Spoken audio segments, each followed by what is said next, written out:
नमस्कार, मैं हूं राजेंद्र धमेजा। आप देख रहे हैं मेरा चैनल सौभाग्य दीप।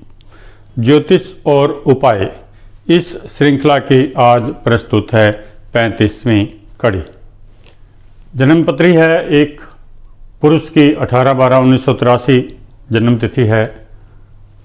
लगन है मिथुन और दूसरे तीसरे स्थान में कोई ग्रह नहीं है। चौथे स्थान में कन्या में मंगल, पांचवें स्थान में शुक्र और शनि तुला राशि में, और छठे स्थान में गुरु और केतु वृश्चिक में। सूर्य और बुध सातवें स्थान में धनु में, आठवां, नौवां, 10वां और 11वां स्थान खाली है, कोई ग्रह नहीं। 12वें स्थान में राहु और चंद्रमा। जो ग्रह स्थिति भी देख लेते हैं।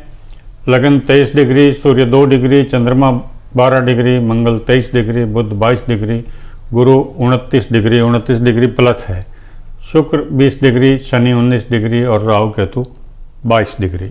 दशा चल रही है गुरु ग्रह की 20/12/2016 से 20/12/2032 तक, और वर्तमान में जो दशा चल रही है गुरु में बुध 26/11/2023 तक। तो देखते हैं व्यक्ति की परेशानी क्या है। जो परेशानी है व्यक्ति की, उसका कहना यह है कि न उसका व्यवसाय चल रहा है, न दाम्पत्य जीवन चल रहा है, विदेश जाना चाहता है, क्या करे। ओके, देखते हैं क्या व्यक्ति की परिस्थितियां बनती हैं। लग्नेश बुध कहाँ पर है? 7वें स्थान में। जब लग्नेश बुध 7वें स्थान में है, जब लग्नेश 7वें स्थान में हो या सप्तमें लगन में हो, तो थोड़ा सा हमें दाम्पत्य जीवन की ओर ध्यान देना चाहिए कि चलेगा या नहीं चलेगा, कोई पाप प्रभाव तो नहीं है। बुध ग्रह जो 22 डिग्री है और सूर्य 2 डिग्री है, अस्त पूर्णास्त नहीं है, तो वैसी कोई परेशानी नहीं है। और आगे देखते हैं। मंगल है चौथे स्थान में, मांगलिक योग है, तो उसका कंसिडरेशन जन्मपत्री मिलान के समय होता है। शनि और शुक्र, शनि है 19 डिग्री, शुक्र है 20 डिग्री, दोनों ठीक स्थान में है। जो शनि यहाँ पर अपनी उच्च राशि में है, शुक्र सबग्रही है, लाभदायक स्थिति है।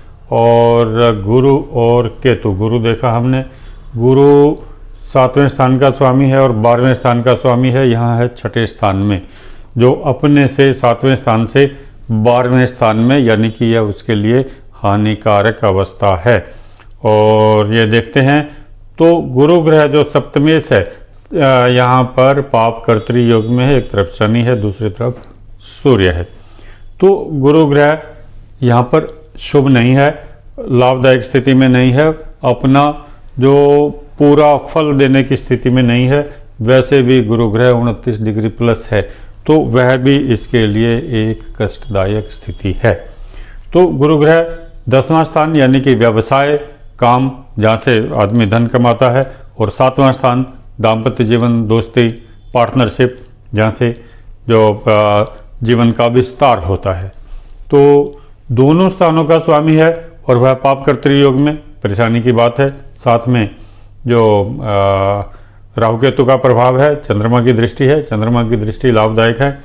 गुरु और चंद्रमा आमने सामने हो तो बहुत अच्छा योग होता है, परंतु दोनों पर राहु केतु का प्रभाव है, तो यह कष्टकारक योग हुआ। अच्छा, चंद्रमा देखते हैं किमद्रुम योग में, दोनों तरफ कोई ग्रह नहीं, मानसिक अशांति, अस्थिरता, निराशा बराबर मिलेगी, क्योंकि चंद्रमा पर राहु का प्रभाव है और अकेलापन है। ऐसा व्यक्ति अकेला बैठकर सोचता है कि क्या करूं क्या नहीं करूं, जीवन का लेखा जोखा देखता रहता है, परेशानी है, मानसिक अशांति है।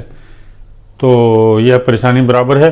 तो सबसे बड़ी परेशानी क्या हुई कि जो गुरु ग्रह कुछ देने की स्थिति में नहीं है। पहली बात तो वृद्धावस्था का है, दूसरी बात पाप कर्तृ योग में है, और ना व्यवसाय में कुछ दे सकता है, ना दाम्पत्य जीवन में दे सकता है। तो दोनों चीज़ें खराब हुई। इसका कारक ग्रह देखते हैं। कारक ग्रह अपनी राशि में है शुक्र, और कारक ग्रह शुक्र जो है दाम्पत्य जीवन का, वह भी पाप कर्तृ योग में है, मंगल और केतु। तो दाम्पत्य जीवन का कारक ग्रह भी कष्ट में हुआ, और जो दाम्पत्य जीवन के स्थान का स्वामी ग्रह भी कष्ट में हुआ। इसलिए विवाह नहीं चलेगा। अगर विवाह से पहले कुछ उपाय किया है, भगवान विष्णु की पूजा की है, तो कुछ योग हो सकते हैं कि विवाह चल जाए, अन्यथा इसमें बराबर परेशानी है। तो हमने पता किया तो व्यक्ति ने ऐसा कुछ नहीं किया, इसलिए विवाह चलने में परेशानी रहेगी। तब भी हम उपाय बता सकते हैं इसमें भी कि क्या करना है जिससे कुछ स्थितियां बेहतर हो जाएं, परंतु बहुत अच्छी हो जाएंगी ऐसा नहीं कहा जा सकता जब तक कि पूरा उपाय उसका न कर लिया जाए। और दशा भी देखिए, महादशा गुरु ग्रह की चल रही है और गुरु कुछ देने की स्थिति में नहीं है, तो जो ग्रह देने की स्थिति में नहीं है उसकी ही दशा चल रही है। अभी है गुरु में बुध, और बुध सप्तम स्थान में है, लग्नेश और चौथे स्थान का स्वामी भी है, चतुर्थेश भी है और 7वें स्थान में है। तो गुरु और बुध इनकी आपसी स्थिति आगे पीछे, द्विर्द्वादश, गुरु छठे स्थान में, बुध 7वें स्थान में, वहाँ से जो अगले स्थान में हुआ लाभदायक है, परंतु आगे पीछे की स्थिति अंतर्द्वंद्व देती है, जो अस्थिरता देती है। क्या करना है, क्या निर्णय लेना है, किस पर टिकना है, यह जो स्थिति स्पष्ट नहीं होने देती। तो आगे पीछे वाला ग्रह हमेशा महादशा और अंतर्दशा का परेशानी देता है, अस्थिरता देता है। तो यह स्थिति दाम्पत्य जीवन के लिए भी खराब हुई। और बुध ग्रह धन का कारक ग्रह है और 22 डिग्री का ग्रह है, सूर्य 2 डिग्री है, तो कोई अस्त पूर्णस्त नहीं है। इसलिए जो आर्थिक स्थिति तो ठीक हो सकती है, परंतु काम की स्थिति ठीक नहीं हो सकती। धन कहीं ना कहीं से आएगा, यह बात अलग है। धन स्थान का स्वामी जो है वह भी उच्च राशि में है, 12वें स्थान में है, भले केमद्रुम योग में है, कहीं ना कहीं से पैसा जरूर आएगा। परंतु व्यवसाय की स्थिति अच्छी नहीं है और दाम्पत्य जीवन की स्थिति अच्छी नहीं है। अब देखते हैं यात्रा, तीसरे स्थान से और भाग्य स्थान से। तीसरे स्थान का स्वामी सूर्य जो 7वें स्थान में है, अपने मित्र ग्रह की राशि में है, तो कोई उसे परेशानी नहीं है, इसलिए यात्रा संभव है। और इधर से 9वें स्थान का स्वामी जो त्रिकोण स्थान का स्वामी दूसरे त्रिकोण में है, तुला राशि में है, उच्च राशि में है, लाभदायक स्थिति में है। तो ऐसा व्यक्ति विदेश जा सकता है, उसमें कोई परेशानी नहीं है, कोई रोक टोक नहीं है, कोई एयरपोर्ट पर भी चेक नहीं करेगा, सीधा चला जाएगा, कोई वहाँ तकलीफ नहीं है। परंतु विदेश में जाकर फिर वही काम की परेशानी होगी। धन तो मिल जाएगा लेकिन काम की परेशानी होगी, काम नहीं मिलेगा, ढंग से काम नहीं मिलेगा। इसलिए ऐसे में उपाय करना जरूरी है। उपाय क्या करना है यह समझ लें अच्छे तरीके से। पहली बात तो सप्तमे पापकर्तरी योग में होने से और शुक्र पापकर्तरी योग में होने से जो बताया आपको कि पारिवारिक जीवन में अशांति रहने का योग, इसके लिए एक पूर्णिमा के दिन बरगद के पेड़ पर 1 लोटा जल चढ़ाएं, 3 बार कलावा लपेटें, एक फल चढ़ाएं जिसके अंदर बीज हो, और एक जो इसमें ओम श्री विष्णु नमः मंत्र का पाठ करें और एक घी का दीपक जलाएं। वहीं पर सवेरे के समय, सवेरे 7 बजे से 11 बजे का लगभग टाइम होता है। अक्सर पूर्णिमा वाले दिन, जिस पूर्णिमा में भी कर सकें, एक बार करना है, काफ़ी परिस्थितियां ठीक हो जाएंगी, बेहतर हो जाएंगी।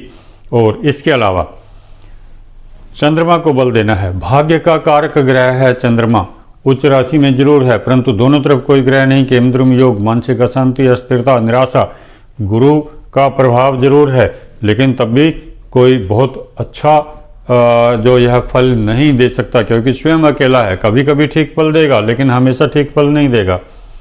और चंद्रमा के साथ में राहु और सूर्य पर भी देख लेते हैं। सूर्य पर शनि की दृष्टि है, राहु केतु का प्रभाव नहीं है लेकिन शनि की दृष्टि है। तो जो एक आत्मकारक ग्रह है, जो चंद्रमा ग्रह है मानसिक स्थिति का, और सूर्य आत्मा का ग्रह है, दोनों पीड़ित हैं। तो दोनों जब पीड़ित हों तो विष्णु कवच ही लाभदायक होता है। तो ऐसे में विष्णु कवच धारण करें, विष्णु केमद्रुम लॉकेट धारण करें, उसी से लाभ मिलेगा, ताकि सूर्य जो है वह भी थोड़ा सा ठीक रहे, तो आत्मा को बल मिले। जो आदमी सोचे वह बेफिक्र होकर सोचे और उसकी मानसिक स्थिति भी ठीक रहे चंद्रमा को बल मिलने के कारण, और जीवन में कुछ प्रोग्रेस हो सके। तो जो गुरु पर भी राहु केतु का प्रभाव है, यह ग्रहण दोष होता है। पितृदोष, ग्रहण दोष और मानसिक अशांति, अस्थिरता, निराशा सारे योग हैं जन्म कुंडली में। चंद्रमा पर राहु केतु का प्रभाव, सूर्य पर शनि की दृष्टि और गुरु जो विस्तार का कारक ग्रह है उस पर भी राहु केतु का प्रभाव। और तो ये जो परिस्थितियां हैं ये विस्तार के लिए खराब हैं। जो ऐसे आदमी को विदेश जाना चाहिए, कोई उसमें परेशानी नहीं है, रोक टोक नहीं है जैसा कि मैंने बताया। परंतु व्यवसाय को ठीक करने के लिए जो गुरु ग्रह का उपाय करना चाहिए और जो पूर्णिमा वाले दिन पूजा है वह ऐसे व्यक्ति के लिए बहुत जरूरी है।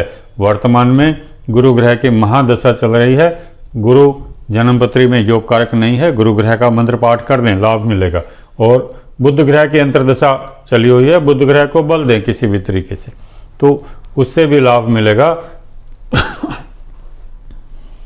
तो गुरु में बुध की अंतर्दशा हालांकि बहुत लाभदायक स्थिति में नहीं हो सकती, क्योंकि आदमी विचारता है फिर छोड़ देता है। विदेश यात्रा के लिए सोचेगा फिर छोड़ देगा, फिर सोचेगा फिर छोड़ देगा।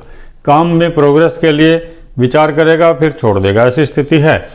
तो जो विष्णु के इंद्रुम लॉकेट और बरगद की परिक्रमा और बरगद पर फल चढ़ाना और घी का दीपक जलाना और इसके अलावा गुरु ग्रह का मंत्र पाठ, ये सब उपाय हैं जिनसे जीवन में शांति मिल सकती है, लाभ मिल सकता है और प्रोग्रेस मिल सकती है। इतना सा उपाय करें, निश्चित लाभ मिलेगा, कोई परेशानी नहीं है। तो आज के लिए बस इतना ही। आगे जैसे ज़रूरत होगी वह बताएंगे आपको दूसरी कुंडली के माध्यम से। बहुत बहुत धन्यवाद।